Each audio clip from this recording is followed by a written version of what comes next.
This is Dr. Christopher Sendy of Nova Health Recovery Ketamine Infusion Center in Alexandria, Virginia. I'm going to discuss the crisis of depression, the shrinking brain, and why ketamine therapy makes sense.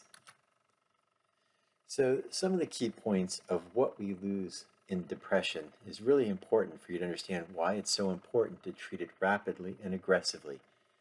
One fact is that the brain ages faster in depression.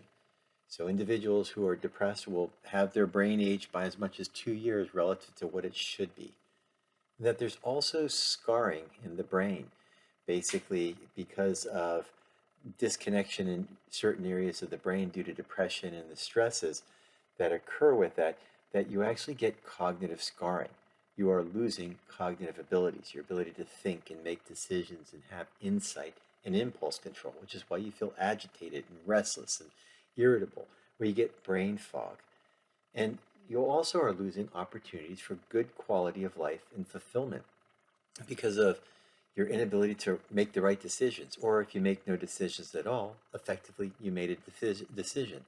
And as a result of this, people will end up in positions where they will spend money inappropriately or lose family because of divorce or other types of arguments or bad situations, or losing jobs. You're also, what people do not recognize, increasing your risk of dying by heart attack, stroke, diabetes, and addiction. That there's basically a 5 to 10 year loss of life in individuals with depression because of not suicide, but actually increased metabolic risk. And this is due to changes in certain hormones in our body, including insulin cycling, that increases the risk of these secondary diseases. And of course, the final problem is suicide, which is a result of chronic depression or even acute depression. And this represents a significant problem as well. Now, key problems with depression therapy is that typical treatments fail. We know that basically when people are treated with traditional antidepressants, that it does not intervene on specific problems such as brain fog or the cognitive loss and low motivation or the fatigue or the ruminations and anhedonia, which is basically no mood at all, or the negative self-talk or the low self-esteem, and finally insomnia. So none of these problems are directly addressed by the typical treatments that we use. Now, we also know that depression is neurodegenerative. Mood disorders are associated with brain shrinkage in key areas of the brain. There's a loss of neurons, a loss of synapses, which is the connections between neurons, and that's how they communicate. And as a result of these loss of neural connections, we lose the ability to think appropriately. We also lose resilience and adaptability. So any stress that confronts us, it's harder for us to deal with those situations. And so we get restless and irritable. And of course, we lose cognitive abilities, which results in brain fog, poor attention, low concentration ability, and poor working memory. That's like the ability to remember a phone number, for example. You feel like you almost have Alzheimer's disease.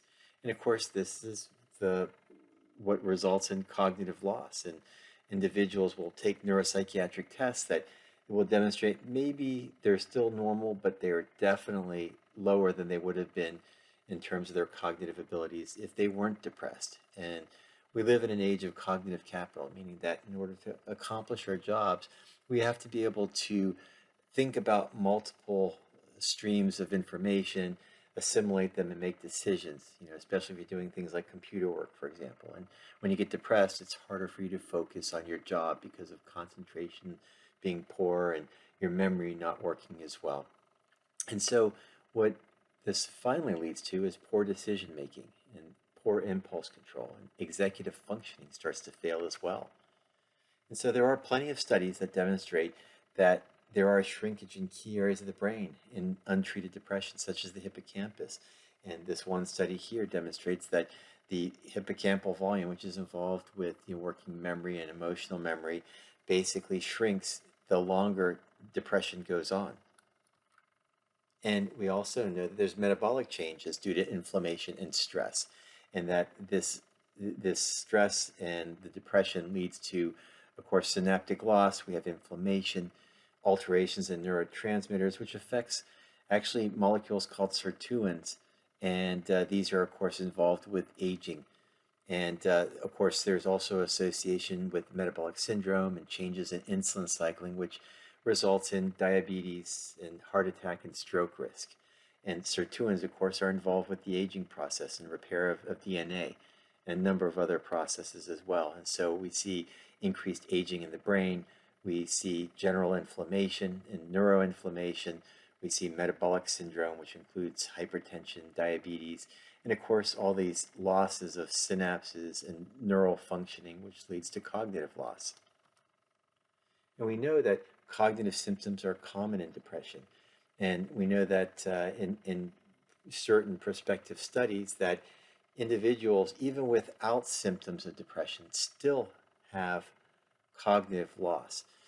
In other words, individuals who are, let's say, treated or have no further symptoms of depression still suffer from loss of cognition. And this can impede an individual's ability to go back to work. They might not be sad, they might not be crying, but they still can't think clearly and they can't focus. And a lot of times they're given a diagnosis of ADHD or they undergo neuropsychiatric testing demonstrating loss of cognitive abilities. And there is also cognitive scarring in depression.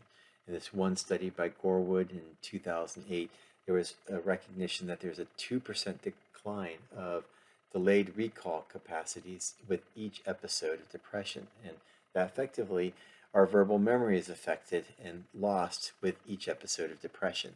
And this is really effectively cognitive scarring. We're losing our ability to remember and think. And we know that depression also is associated with impaired work functioning. There's a loss of our ability to go to work and get the job done. And people who are depressed, and even after the depression is resolved, still may have low energy, low motivation, and physically feel like they're moving slow. And they have daytime sleepiness. They feel anxious. They feel nervous. And pain increases because there's a relationship between pain and mood. And of course, suicidality.